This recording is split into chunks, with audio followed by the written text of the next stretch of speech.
세계적 물리학자 아인슈타인 박사가 어느 날 기차를 타고 여행을 하던 중에 그만 기차표를 잃어버리고 말았습니다.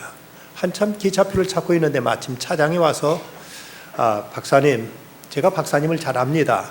박사님이 틀림없이 기차표를 사셨을 테니까 제가 그것을 인정해 드리겠습니다. 염려하지 마십시오. 그래 아인슈타인이 고맙다고 인사하고는 그리고 계속 이 자리 밑을 뒤지면서 기차표를 찾고 있는 겁니다. 그러자 이 차장이 다시 하는 말이 박사님 걱정할 거 없다니까요. 저는 선생님 누구신지 잘 알고 있습니다. 라고 이런 말을 합니다. 그러자 아인슈타인이 그에게 하는 말이 나도 내가 누군지를 알고 있어요. 그런데 내가 기차표가 없으니 내가 지금 어디를 가고 있는지를 모르겠단 말이요. 라고 이렇게 말하더라는 것입니다. 세계적인 대물리학자도 그가 어딜 가고 있는지를 기차표가 없으니까 이것을 지금 그가 기억해내지 못하고 있었던 것입니다. 언젠가 뉴욕타임즈에서 20세기 최고 인물로 뽑은 사람이 바로 아인슈타인 박사입니다. 그런데 그 아인슈타인 박사도 그가 유태인이었다는 것 때문에 많은 차별을 받으면서 그는 살아야 했습니다. 그가 상대성 원리를 발표한 다음에 이런 말을 한 적이 있습니다. 나의 상대성 원리가 사실로 판명된다면 독일 사람들은 나를 독일인이라고 말할 것이고 프랑스 사람들은 나를 세계 시민이라고 말할 것이다. 그런데 만약 내 상대성 원리가 사실이 아니라고 판명된다면 프랑스 사람들은 나를 독일인이라고 말할 것이고 독일 사람들은 나를 유태인이라고 말할 것이라고 이렇게 그동안 자기의 서러움을 이렇게 표한 적이 있었습니다. 중세기에는 유태인들은 그들의 거주의 자유를 갖지 못하고 유태인들만 따로 모아서 사는 곳, 그것을 게토라고 불렀고 그들은 그곳을 마음대로 벗어나지 못했습니다. 원래 게토라는 곳은 수준이 낮은 곳, 슬럼가를 나타내는 말인데 바로 여기서 이제 게토라는 말이 파생되었다고 합니다. 그리고 유대인들은 황색 옷을 입게 해가지고 그들의 수치스러운 신분을 드러내도록 이렇게 만들었습니다. 여러분 스티븐 스필버그의 E.T라는 영화 여러분 잘 아시죠? 저 그림을 보면 손끝이 맞닿아 있는 모습을 볼 수가 있습니다. 스티븐 스필버그도 그는 유태인으로서 어렸을 때부터 차별을 받았기 때문에 많은 서름 속에서 자라면서 내성적인 소년이었습니다. 그가 이 E.T라는 영화를 만들면서 그는 설사 저 E.T. 괴물처럼 생긴 존재일지라도 손을 내밀면 친구가 될 수 있다는 이런 주제로 영화를 만들어서 비록 그가 유태인으로 왕따를 당하고 살아왔지만 그 경험을 통해서 오히려 따뜻한 휴먼 드라마를 그는 만들어내게 됩니다. 영국의 언론인, 기독교인 언론이었던 멀컴 머거리치는 말하기를 그리스도인이 된다는 것은 비판을 받게 된다는 것을 의미한다라고 이렇게 말한 바가 있습니다. 그리스도인이 아니라면 그런 행동에서 아무런 어떤 비난받지 않을 일이 그리스도인이란 이유 때문에 이렇게 저렇게 사람들의 비난과 따돌림과 또 비판을 받게 된다고 이렇게 말한 것입니다. 그래서 사람들 가운데서는 세상 속에 살아가면서 자신이 그리스도인이라는 걸 드러내기를 꺼려하거나 부담스러워하고 그래서 때로는 이 신분을 숨기기도 합니다. 하지만 이런 사회 속에서도 자기의 신분을 당당하게 드러낸 사람들이 많이 있습니다. 여러분 크리스 프렛이라는 영화 배우를 아시는지 모르겠습니다. 그는 쥐라기 월드 폴든 킹덤의 주인공을 출연해서 그가 월드스타가 될 수 있었고 지난해 8월 캘리포니아주의 잉글우드에 열린 2018 틴 초이스 시상식에서 초이스 여름 영화 남자 배우상을 받게 됩니다. 그는 무대에 오르면서 V자를 손가락으로 이제 들고 나와서 하는 말이 사랑해요 하나님, 이게 바로 제 일입니다. 그리고 여러분도 하나님을 사랑해야 해요 하고 이렇게 그는 담대하게 외쳤습니다. 그러면서 하는 말이 젊은이들이 많은 곳에서는 하나님에 대한 사랑을 늘 이렇게 표현해 왔다고 고백하면서 그는 그 이전에 SF 남자 배우상이 선정됐을 때도 그는 하나님께 감사드렸고 또 MTV 어워드에서도 그리스도인이 가져야 될 삶의 자세를 설파하기까지 하면서 어느 곳에나 담대하게 자기 신앙을 드러냈던 이런 이 시대의 신실한 크리스찬의 한 사람으로 알려져 있습니다. 오늘 구약의 말씀 여호수아 5장은 이스라엘 백성들이 광야 이제 생활을 마치고 요단강을 건너가게 됩니다. 그리고 그들 앞에는 이제 저 가나안 땅의 첫 성인 여리고성이 우뚝 그들 앞을 가로막고 있습니다. 저 여리고성이 보이는 그 들판 앞에 그 그곳에서 하나님께 그들에게 수치를 굴러가게 하셨다 해서 길갈이란 그 들판에서 그들은 이제 모였을 때 하나님께 그들에게 두 가지 의식을 행하게 하시고 또 그들에게 두 가지 사인, 그들의 계시를 주시는 내용을 오늘 말씀에서 우리는 찾아볼 수가 있습니다. 먼저 하나님은 저들에게 할례를 행하라고 말씀하십니다. 본문 앞에 있는 2절 말씀, 그때 여호와께서 여호수아에게 이르시되 너는 부싯돌로 칼을 만들어 이스라엘 자손들에게 다시 할례를 행하라고 말씀하십니다. 그동안 그들이 광야 생활을 하는 동안 40년 동안은 할례를 행하지 못했습니다. 그런데 이제 새로운 가나안 땅에 들어서면서 저들에게 이제 새로운 삶이 펼쳐지는 그 장에서 하나님은 저들에게 할례를 행하라고 말씀하신 것입니다. 이 할례라는 말의 뜻은 칼자국을 낸다 또는 둘레를 자른다는 뜻으로 이스라엘 사람이 하나님께 소속된 성민, 거룩한 백성이라는 것과 그리고 다른 이방인들과 구별된다는 이런 의미에서 할례가 저들에게 시행되었습니다. 원래는 창세기 17장에서 하나님께서 아브라함에게 너희 중 남자는 다 할례를 받으라. 이것이 나와 너희와 너희 후손 사이에 지킬 내 언약이라고 이렇게 말씀합니다. 할례라는 건 요즘 남자들이 행하는 포경수술과 같은 것입니다. 하지만 그 의미는 여기 이제 분명히 어떤 의학적이나 위생적인 의미가 아니라 하나님께 소속된 하나님 백성이라는 것을 몸에 표시를 해가지고 이걸 통해서 그들은 늘 평생 거룩한 하나님 백성이라는 자의식 속에 살아가도록 하나님께 이런 이제 의식을 행하게 하신 것입니다. 그런데 이 할례가 이제 신약 시대에 와서는 육신의 몸의 일부분을 잘라내는 것, 이것이 중요한 것이 아니라 우리 마음의 할례를 받아야 된다고 사도 바울은 역설합니다. 그래서 골로새 2장 11절 말씀 보면 또 그 안에서 너희가 손으로 하지 아니한 할례를 받았으니 곧 육의 몸을 벗는 것이요 그리스도의 할례니라. 그리스도의 할례라고 말씀하는데 이거 그 이어지는 말씀 12절에 가보면 이것이 곧 세례임을 바울은 말하고 있습니다. 그동안 그들이 할례를 받지 못하고 있다가 이제 새로운 광야 생활에서 벗어나서 가나안 땅으로 새 역사를 이제들이 살아가는 이 즈음에 그들로 하여금 이제는 이방인들과 함께 섞여 살게 되고 그들과 같이 이제 부딪히며 살아간 그들에게 너희들은 분명히 인식해야 된다. 너희는 바로 내게 속한 나의 백성이라는 이런 사인으로 그들에게 몸에 흔적을 남기게 하시고 이걸 통해서 하나님은 이스라엘 백성들에게 이런 할례 의식을 행하도록 말씀하십니다. 그런데 그들이 할례를 행하기 위해서는 하나님께 대한 전적인 신뢰가 있어야만 됐습니다. 왜냐하면 몸의 일부분을 이렇게 잘라내는 이런 외과 수술을 하게 되면은 며칠간 움직이기가 불편하고 대단히 이제 고통을 느끼게 됩니다. 근데 이것이 태어난 지 8일째 되는 날 행하라고 레위기서에는 말씀하고 있는데 지금 저들은 태어난 지 8일째가 아니라 다 성년이 된 사람들입니다. 그들을 이제 들판에 눕혀놓고 이 할례를 행하다 보니까 그들은 이제 꼼짝 못하고 있을 때 만약 그 가나안 족속들이 그 모습을 보고 공격을 해오면 속수무책으로 그들은 공격을 당할 수밖에 없습니다. 이런 상황에서 저들에게 할례를 행함으로 저들로 하여금 자기 정체가 무엇인가 그리고 어떤 경우에도 하나님을 의지하고 신뢰하라는 이런 사인으로 하나님은 저들에게 할례를 행하게 하십니다.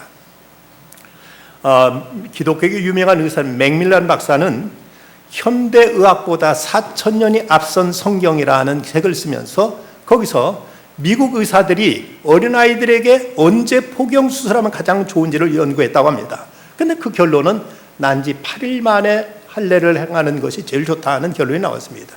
그 이유는 어린아이들 피는 너무나 맑고 깨끗하기 때문에 한 번 출혈이 되면 피가 멈추질 않는답니다. 그리고 그때는 이제 피를 멈추게 하는 비타민 K가 몸에 생성되지 않기 때문에 그 지혈이 되지 않아서 이제 대단히 위험에 빠질 수 있는데 그런데 5일째 되는 날부터 비타민 K가 생성된다고 합니다. 그런데 8일째 되는 날은 놀랍게도 이 비타민 K가 정상인 평상시 때보다 무려 110%나 늘어난답니다. 이때가 제일 지혈이 잘 되고 통증도 덜 느끼고 빨리 아물 수 있는 때가 일제 평생에 태어난 지 8일째 되는 날이 이 할례를 행하기 가장 좋은 날이라고 이제 그 의학자들이 밝혔는데 이미 성경에서는 수천 년 전에 태어난 지 8일 만에 할례를 행하라고 성경은 말씀하고 있습니다. 근데 성년이 돼서 이 할례를 행하다 보면 이제 많이 힘들고 어렵게 되는 것이죠. 어떤 대학생이 시내버스를 탔더니 초등학교 5, 6학년쯤 되는 녀석이 시내버스 2인 두 사람이 앉은 자리 한가운데 떡 버티고 다리를 쫙 벌리고 있더랍니다. 이 녀석 보라, 이 버스가 지인이 지금 안방내 되는가 생각하고 옆에 딱 앉아가지고는 다리를 쭉 밀어붙였습니다. 그때 이 녀석이 자꾸 이제 안간힘을 쓰면서 다리를 자꾸 벌립니다. 근데 어린아이가 대학생을 힘을 당할 수 없죠. 아이가 울상이 되더니 하는 말이 아저씨도 복용수술했어요? 라고 묻는 것이랍니다. 복용수술하고 오는데 이제 다칠까 봐서 다리를 쫙 벌리고 있는데 옆에 밀어붙이니까 울상이 돼가지고 하는 말 아저씨도 복용수술했어요? 하고 묻더라는 것이죠. 지금 이스라엘 백성들이 들판에서 이렇게 할례를 행하고 있으니 그들은 자칫 적의 공격이라도 받으면은 속수무책으로 당할 수 있는 이런 위험한 상황인데도 하나님 내가 책임진다. 너희들은 할례 받으라고 이렇게 말씀하십니다. 우리는 어떤 사회적인 분위기에 따라서 내가 그리스도임을 나타내는 것이 부담스러울 때는 쉽게 내 신앙을 부정하거나 아니면 감추는 이런 이제 경향이 있는데 하나님은 어느 때든지 너희들은 내가 책임질 테니까 너희들은 그리스도냐는 사실을 너희들은 분명히 드러내라고 말씀하시는 이런 의미에서 이제 이스라엘 백성들에게 할례를 행하라고 명하시는 것입니다.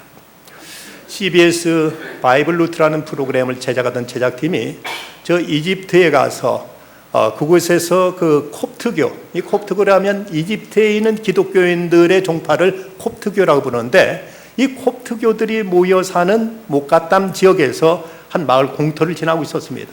그런데 어떤 남자의 울음소리가 자저르게 들리길래 다가가 봤더니 67살쯤 되는 어린아이의 손목에다가 어른들 둘이 달라붙어서 그 팔에다가 전기 드릴을 가지고 십자가 문신을 새기고 있더랍니다. 이 어린 것은 막 아프다고 울어대는데도 그 아버지쯤 되는 사람은 그저 입술을 꾹 문 채 그 아이의 손목에 십자가 문신을 새기길래 그 모습을 보고 좀 안타까워서 아이한테 너무 가혹한 일 아닙니까? 라고 이렇게 물었습니다. 그랬더니 이 아이의 아버지가 담담하게 이렇게 대답하더랍니다. 문신은 평생 기독교 신자로 살아가겠다는 약속입니다. 당장은 아프겠지만 이렇게 예수님과 함께 고통을 나누는 것이 기독교인의 의무라고 생각합니다. 그것을 잊어버리지 않기 위해서 문신을 새기는 것입니다. 라고 이렇게 말하더랍니다. 이집트에서는 기독교인을 살아간다는 것은 대단한 많은 위험과 불이익을 당하는 이런 박해가 점점 밀려오고 있는 상황입니다. 기독교인이라는 이유 때문에 젊은이들이 취직이 안 되거나 직장에서 쫓겨나는 일이 비일비재한 상황 속에서도 이 아버지는 이런 이슬람의 물결이 파도처럼 밀려오는 이런 세상 속에서도 너희들은 그리스도인이라는 사실을 잊어서는 안 된다. 너는 어느 때든지 믿음의 사람으로 당당하게 살아야 된다 하는 이런 그 교훈을 주기 위해서 자기 아들의 팔목에다가 십자가 문신을 하더라는 것입니다. 우리도 세상에 나가 살아가는 동안 어떤 상황 속에서도 우리가 그리스도인이라는 사실을 우리는 결코 부정하거나 감추어서는 안 될 것입니다. 우리가 그 하나님의 백성된 사실을 마치 옛날 이스라엘 백성들이 할례를 행하듯이 우리는 세례를 받음으로 우리가 세례교인이라는 사실을 고백하고 이것이 우리들의 신앙의 이제 정체임을 우리는 드러낼 수 있어야 되겠습니다. 다음으로 하나님 이스라엘 백성의 유월절을 지키게 하십니다. 10절 말씀 보면 또 이스라엘 자손들은 길갈에 진쳤고 그달 14일 저녁에 여리고 평지에서 유월절을 지켰다고 말씀하고 있습니다. 원래 이 유월절이라는 건 이스라엘 백성들이 애굽에서 나올 때 하나님께 9가지 재앙을 애굽에 내리셨지만 그래도 애굽의 바로는 그 이스라엘 백성을 내보내지 않으려고 갖은 이제 방해를 계속합니다. 그저 하나님께 마지막 방법으로 이스라엘 백성들에게 어린 양을 잡아서 그 피를 문 인방과 설주에 바르라고 말씀하십니다. 그래서 그 말씀을 듣고 어린 양을 잡아 피를 바른 집은 죽음의 사자가 그냥 지나가 버렸고 그리고 이걸 바르지 않은 이 에집트의 모든 가정의 장자들과 그리고 이제 그 짐승의 첫 새끼들 이건 모두 다 죽어나가는 이런 죽음의 밤이 되었습니다. 6월절이라고 하면 우리가 1, 3, 4, 5, 6에서 6월 달에 이제 지키는 절기라고 오해하는 사람들이 있습니다만은 여기서 6월이라는 말은 넘어간다는 이런 뜻을 가지고 있어서 영어로는 패스오버라고 6월절을 이렇게 부르고 있는 이유가 바로 거기에 있습니다. 죽음의 사자가 그냥 넘어갔다는 이런 얘기입니다. 그런데 할례가 신약에 와서 세례로 바뀐 것처럼 여기서 이 유월절은 신약에 와서는 성만찬 의식으로 우리 이것을 대신하게 됩니다. 고린도전서 5장 7절에 보면 우리의 유월절 양 곧 그리스도께서 희생이 되셨느니라고 말씀하고 있고, 예수님께서 제자들과 마지막 성만찬을 행하실 때 떡을 가져 감사 기도하시고 떼어 그들에게 주시며 이르시되 이건 너희를 위하여 주는 내 몸이라 너희가 이걸 행하여 나를 기념하라 하고 이렇게 말씀하셨습니다. 그렇다면 하나님께서 이 광야에서 이제 광야를 벗어나서 가나안 땅에 들어선 저들에게 이 유월절기를 지키게 하신 이유는 무엇일까?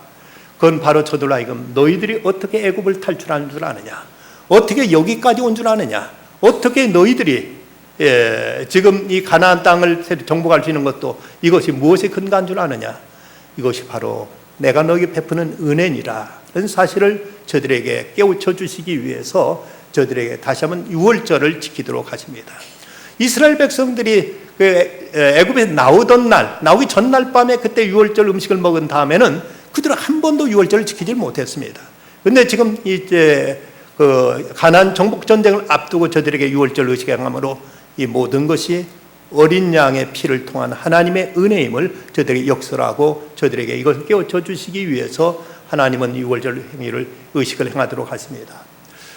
믿는 사람들 가운데 간혹 내가 이래도 하나님을 믿고 하나님의 백성이 되고 내가 이렇게 크리스찬이 된 것은 그래도 뭔가 내게 좀 다른 사람들과 나은 어떤 것이 있겠지, 내 자신이 내가 양심이 그래도 바르거나 다른 사람보다 뭔가 내가 의로움이 있어서 이걸 보시고 하나님 나를 하나님 자녀로 삼아주신 거 아닌가 하고 이렇게 착각하는 사람들이 있습니다. 천만의 말씀입니다. 여러분, 우리가 솔직하게 고백하자면 믿지 않은 사람들 중에 우리보다 훨씬 더 깨끗한 사람도 있고 더 의롭고 선한 사람들 얼마든지 있습니다. 그럼에도 불구하고 하나님께 우리를 당신의 자녀 삼아주신 것은 이건 철저히 하나님의 주권과 하나님의 은혜임을 우리는 결코 잊지 말아야 됩니다. 왜인지는 모르지만 그분이 우리를 선택하셨고 우리를 위해서 어린 양 예수 그리스도의 보혈, 그분의 피를 통해 우리 죄를 사하시고 당신의 자녀, 당신의 백성으로 삼아주셨다는 것, 이것이 본질적으로 하나님의 은혜라는 사실을 우리는 결코 잊지 말아야 됩니다. 1972년 10월 13일 우루과이의 몬테비데오를 떠난 전세 비행기 페어차일드 F227기는 칠레 산티아고로 가던 중에 그만 악천후를 만나가지고 안데스 산맥 이제 정상 부근에 부딪혀 버립니다. 그래서 거기에 타고 있던 45명, 그 중에 15명은 아마추어 럭비 선수들이었고 응원단 25명, 승무원 5명에서 도합 45명이 거기에 이제 추락하는 비행기 속에서 그 비행기가 추락할 때 여러 사람이 거기서 그만 목숨을 잃었고 나중에 또 부상당한 사람이 도중에 숨을 거둬 나중에 최종적으로 그들 가운데 살아남은 구출된 사람은 16명밖에 없었습니다. 그런데 이 16명도 그 안데스 산의 그 고지에서 그 눈 덮인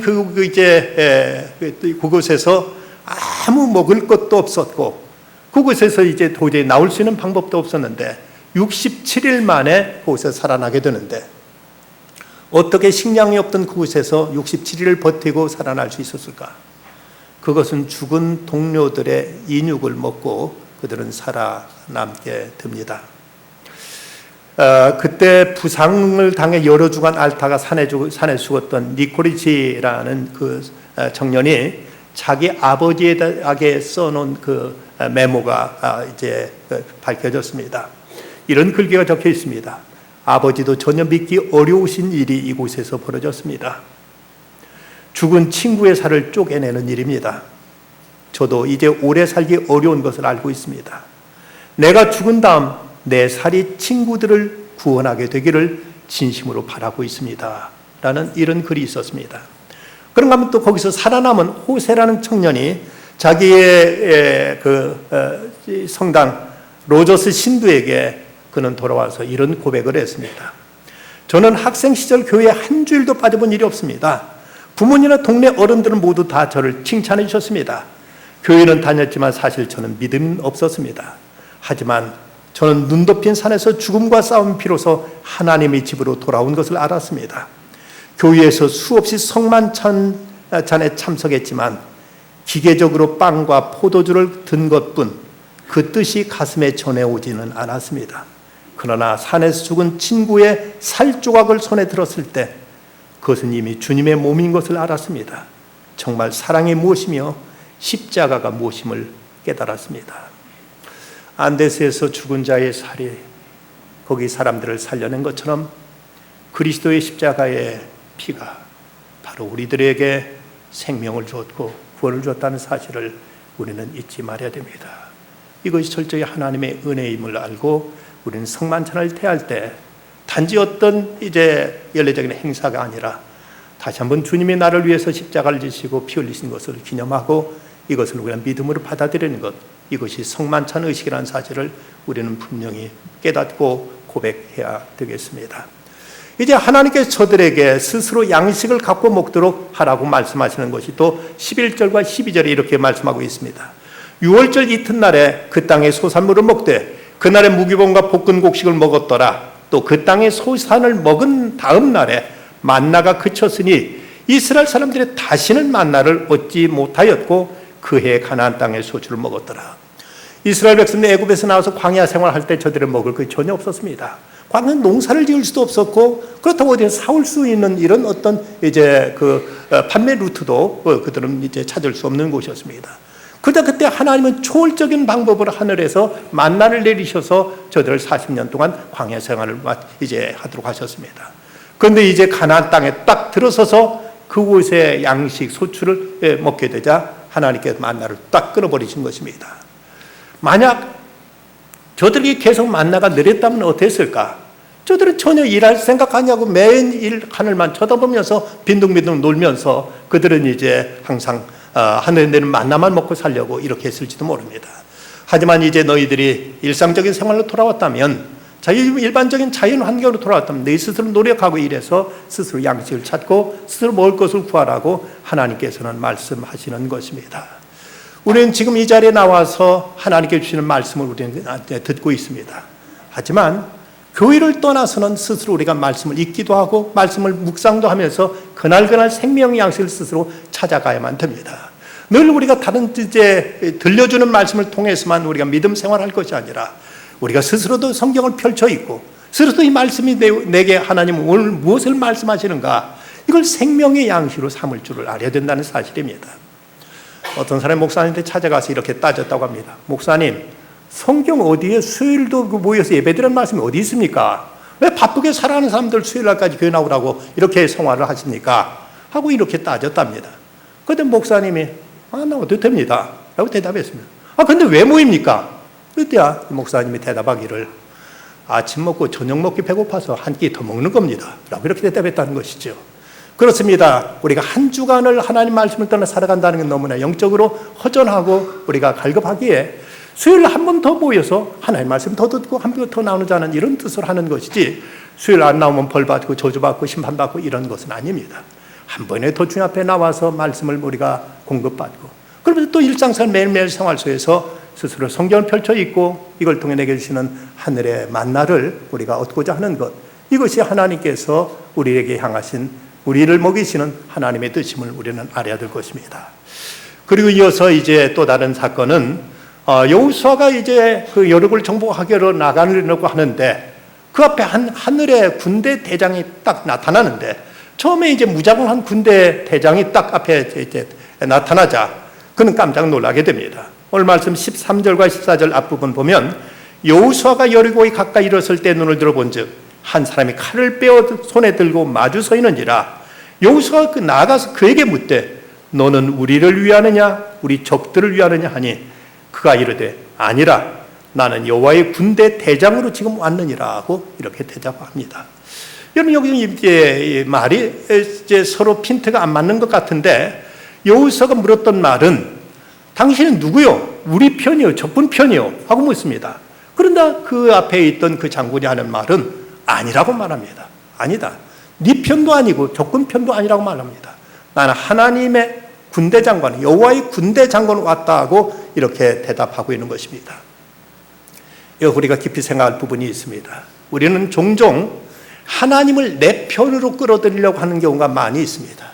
내가 모든 걸 결정하고 내가 판단하고 내가 모든 걸 확정한 다음 하나님은 나를 지지해주고 나를 성원해주고 나를 돕는 자로만 생각하기 쉽습니다.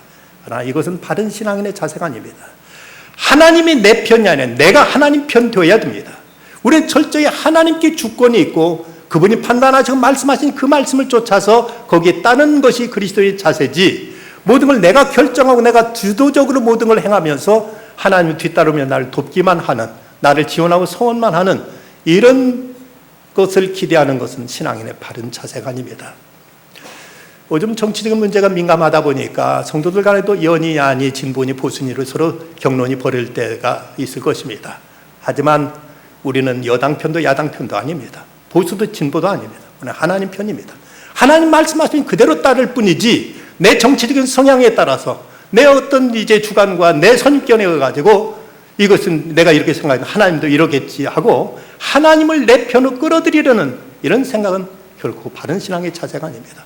어떤 경우에도 이 점에 있어서 하나님은 뭐라고 말씀하시는가, 이 점에 하나님께서 어떻게 우리에게 계시하시는가를 찾아서 그 뜻을 따르는 것이 성도의 자세지, 하나님의 여당 편도 야당 편도, 하나님은 보수도 진보도 아니고 하나님은 바로 하나님이십니다. 우리가 그분 뜻을 따르는 것이 이것이 신앙의 자세입니다. 그래서 이제 당신은 누구 편이냐, 우리 편이냐, 적군 편이냐 하니까 아니다, 나는 여호와의 군대 대장으로 왔느니라 하고 이렇게 말하고 있습니다. 에브럼 링컨 대통령이 7년 동안이나 남북전쟁이 이제 이어지고 있을 때 나라는 완전히 황폐화됐고 국민들은 그야말로 지칠 대로 지쳐서 모두 다 아주 이제 활기를 잃고 있자 링컨의 참모들 가운데 많이 걱정하고 탄식을 합니다. 그러면서 링컨 앞에서 한 참모가 하는 말이, 각하, 이럴 때 하나님이 우리 편이 되신다면 얼마나 좋겠습니까? 얼마나 쉽게 우리가 전쟁을 끝낼 수 있겠습니까? 라고 이런 말을 하자 링컨이 그 말을 듣더니 한 말이, 무슨 말을 그렇게 하는가? 나는 지금까지 단 한 번도 하나님께 내 편이 되달라고 기도해 본 적이 없네. 내가 늘 고민하고 있는 것은 내가 지금 하나님 편에 있는가, 내가 지금 하나님 편에 이 전쟁을 하고 있는가를 내가 고민하고 하나님의 뜻을 찾아온 것이지 한 번도 내가 결정해놓고 하나님께로 도와달라고 이렇게 기도해 본 적은 없네라고 말하더랍니다. 이거 참된 신앙인의 자세죠. 이거 진정 하나님 편에 서서 하나님을 대장 삼고 주인 삼고 살아가는 믿음의 태도라고 말할 수가 있을 것입니다. 우장춘 박사는 1936년 동경 제국대학을 나와가지고 다윈의 진화론을 수정한 종의 합성이라는 새로운 이론으로 세계적 육종학자로 이름을 나게 되고, 그리고 농학박사 학위를 받게 됩니다. 그래서 일본 농림성은 면화시험소장이라는 면화시험소를 중국에다 이제 이걸 설치해놓고 그를 승진 발령해서 그곳의 소장으로 임명을 합니다. 그러면서 그에게 요구했던 것이 창씨 개명을 할 것과 일본 국적을 취득할 것을 요구합니다. 그러자 우장춘은 단호하게 이를 거부하고 사표를 던져버립니다. 그리고 해방이 되었을 때 그는 귀국하려고 하자 일본 정부는 조선의 대마도는 내줘도 우장춘은 내줄 수 없다고 우장춘을 이제 한국 귀국을 극력 이제 가로막고 심지어 그를 감옥에 가두려고까지 했습니다. 그런데도 우장춘은 1953년 3월 강제 송환선을 타고 그는 자기 일본인 아내 그리고 6명의 자식까지 버려두고 그는 한국으로 돌아옵니다. 그때 우리나라는 대대적으로 그를 환영했는데 그 유교 와중에도 환영 행사에 참석했던 그는 이런 말을 합니다. 나는 일본인인 그 어머니 나라를 위해서 여기까지 어떤 일본인보다 열심히 일했다. 하지만 이제부터는 아버지 나라 한국을 위해 일하다가 뼈를 조국에 묻겠다. 내가 한때는 고아원에 맡겨질 정도로 궁핍과 천대로 얼룩졌지만 내 일본인 어머니는 어린 내게 끊임없이 조선 혁명가 아들이란 자긍심을 북돋아 준 것이 내가 민족 의식의 뿌리를 내릴 수 있는 힘이 되었다고 말합니다. 그럼 실제로 그는 한국에 돌아와서 우리나라 농업 발전을 위해서 크게 기여하고 많은 일을 합니다. 지금 우리가 감귤 하면 제주도가 완전히 감귤 단지고 감자 하면 강원도가 감자 최적의 재배지라는 것을 우장춘이 이미 그때 우장춘에 의해서 감귤 재배가 제주도에서 이것을 이제 적극 장려해서 제주도에서 감귤 농사가 되었고, 그리고 강원도에서 감자 농사를 짓도록 한 것도 바로 우장춘이었습니다. 그는 무라든가 배추 씨앗을 종자를 개량했고 한국에 제일 맞는 이제 벽시 품종을 개량하기도 하면서 그러면 우리나라 농업 발전을 위해서 크게 기여하면서 충성을 다하다가, 나라를 위해서 충성을 다하다가 그는 이제 목숨을 이 땅에, 자기 몸을 이 땅에 묻었습니다. 일본에 갖은 효유와 억압에도 불구하고 그는 자기는 한국 사람이라는 것을 천명하고 그가 나라를 위해서, 우리나라를 위해서 그토록 헌신했다면 오늘 우리들은 어디에 속한 누구인가, 우리 신분을 분명히 해야 됩니다. 우리는 하나님께 속한 하나님의 백성들임을 언제 어느 때든지 잊지 말고 이것을 드러내며 고백하며 이걸 증거할 수 있어야 될 것입니다. 데이비드 베너의 책 나 주님의 사랑에 안기다라는 책에 보면 이런 말이 있습니다. 하나님의 사랑을 알고 의지하는 일은 평생 걸쳐 지속되는 과정이다. 주님과 자신에 대한 지식을 우리 정체성의 기반으로 삼는 것, 우리 존재에 대한 가장 기초적인 사실을 근거로 우리의 정체성이 다시 형성되는 일은 결코 단번에 이루어지지 않는다. 그리고 이 모든 과정은 그 자체로 그리스도를 따르는 자들에게 예정된 결과의 영적 변화의 핵심이라고 할 수 있다고 말합니다. 우리가 하나님을 아버지라고 부르는 순간 우리는 하나님의 자녀라는 정체가 분명해집니다. 그렇다면 이 정체에 합당하게 우리는 살아야 되죠. 어느 곳에서든 우리는 하나님 백성이라는 이런 자기 정체를 분명히 하고, 그러면서 우리가 구원받게 된 것, 그리고 이 땅에 살아가게 된 모든 과정도 하나님의 은혜에 의한 것이라는 것을 우리는 잊지 말아야 될 것입니다. 우리가 이 정체를 잊고 살아가게 된다면 예상치 못한 이런 시련을 당할 때 의문과 원망과 체념으로 우리가 이제 자포자기 해버릴 수 있지만, 그러나 우리가 하나님의 자녀라는 이 정체를 받아들이게 될 때 우리에게 시련은 연단으로, 그리고 기회는 소망과 비전으로 이어질 수가 있게 될 것입니다. 예수님은 말씀하셨습니다. 누구든지 사람 앞에서 나를 시인하면 나도 하늘에 계신 내 아버지 앞에 그를 시인할 것이요, 누구든지 사람 앞에 나를 부인하면 나도 하늘에 계신 내 아버지 앞에서 그를 부인하리라 하고 엄히 말씀하십니다. 어떤 경우에도 우리가 그리스도인됨을 고백하고 증거하고 드러낼 수 있어야 될 것입니다. 그래서 사도 바울은 이렇게 고백합니다. 이제 내가 사람들 앞에 좋게 하랴 하나님께 좋게 하랴, 사람들에게 기쁨을 구하랴. 내가 지금까지 사람들의 기쁨을 구하였다면 그리스도의 종이 아니니라. 우리의 정체를 분명히 하고 하나님의 은혜 가운데 우리가 구원받았음을 시인하며, 그러면서 날마다 생명의 양식을 스스로 구하며 우리가 하나님의 말씀을 쫓아 살아가는 중에 주님께서 우리의 대장이 되셔서 우리 앞에 펼쳐져 있는 저 가나안 땅을 차지하게 하시고 젖과 꿀이 흐르는 하나님의 하늘의 보화와 양식들로 공급해 주시는 이 은총 속에 살아가는 모든 성도들이 다 되시기를 주님의 이름으로 축원합니다. 기도하시겠습니다. 거룩하신 아버지 하나님, 저희로 하여금 하나님의 자녀로 선택해 주시고 그리스도의 보혈로 속죄해 주시고 하나님의 은혜 가운데 믿음을 살도록 이를 선택해 주시고 인도하신 주님을 찬양합니다. 하나님의 이 사실이 저에게 가장 큰 영광의 축복임을 알아서 날마다 주의 거룩한 성호를 증거하며 믿음으로 합당해 살아가는 중에 주께서 저에게 허락하신 저 가난 복지를 차지할 수 있는 저희들이 다 되게 하여 주시옵소서. 우리 주님 예수 그리스도의 이름으로 간절히 기도드리옵나이다. 아멘.